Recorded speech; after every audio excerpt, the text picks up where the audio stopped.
Hello and welcome to Spirited Debate. I'm Lauren Green. How far would you travel for love? Well, a new book tells the true story of a man who biked thousands of miles from India to Sweden on the hippie trail to be with the woman of his dreams. And it was all because of a prophecy born on the leaf of a palm tree. By all accounts, P.K. Mahanandia should never have met Charlotte. He was born an outcast in India and shunned.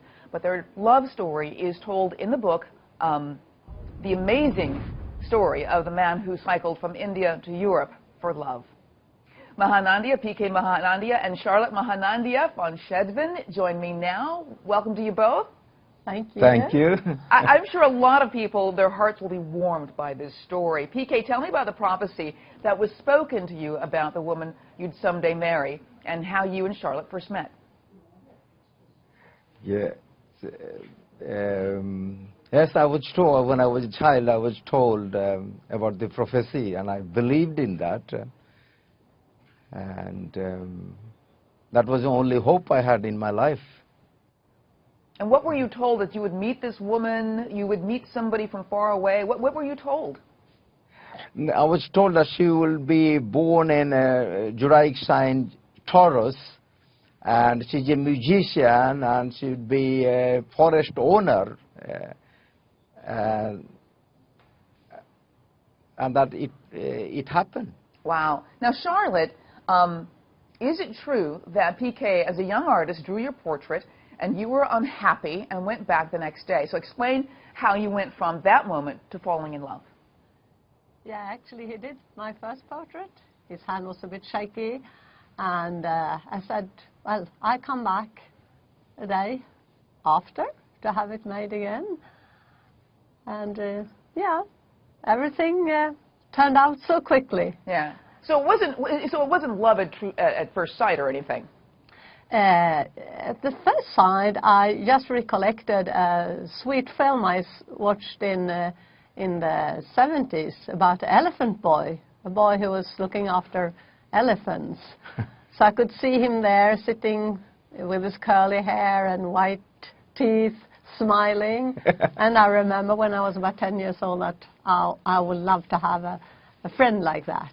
Oh, that is so wonderful. So, P.K., growing up in India, you were considered untouchable. This is the caste system that no longer exists there, but in official form. But tell us about what it was like growing up in a caste system and some of the challenges. Yes, you are not. It's like organized bullying, you know, and it was old racism, I understood, and I was regarded not as human, and that was hard life. But that was lessons of my life, I feel, now. And I was not sitting in the classroom, and when I touched someone, they were getting angry, and they were rushing to the river to take bath and wash themselves, you know. So they believed that I was polluting in some way. I was polluting them by touching, and so. How did you have the strength to know that, to feel that you had a right to something grander, that the caste system was wrong? Yes, caste system is actually old. It's like, for me, it's like an old boat. And democracy, as like in India, is a new boat, you know, and we can't ferry ourselves with two boats. One is old and one is broken and one is new, you know. Yeah. So after you married Charlotte, it was after 2 years, once you were able to join her, P.K., you made the 4-month journey by bike to Sweden. How did you support yourself? How did you decide to go all this way on $80 US?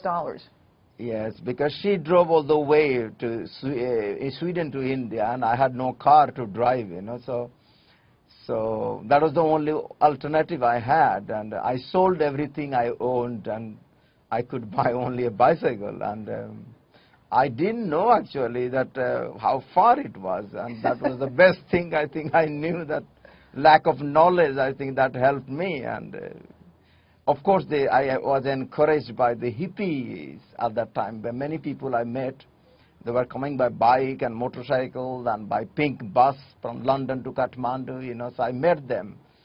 And first I was thinking to travel with the buses from London, but it was expensive also. So I thought I will do it or I will die. You know, that was wow. I was thinking. You know, so by bicycle. And Charlotte, what do you want people to take away from your story? What would you and PK want people to understand about your story? Sorry, I didn't get you in. What do you both want people to take away from your story? Oh yeah, hope, of course, and that everything is one, because we believe that we are married in actually two ways, in the physical way and the spiritual way. So in the spiritual marriage, we are always united. Mm-hmm. And I feel that this is a message that actually everybody, all human beings, are united in the life force.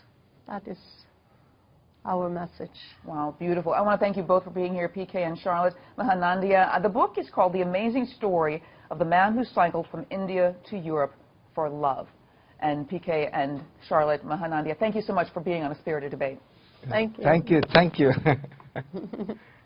And I'm Lauren Green, and thanks for watching.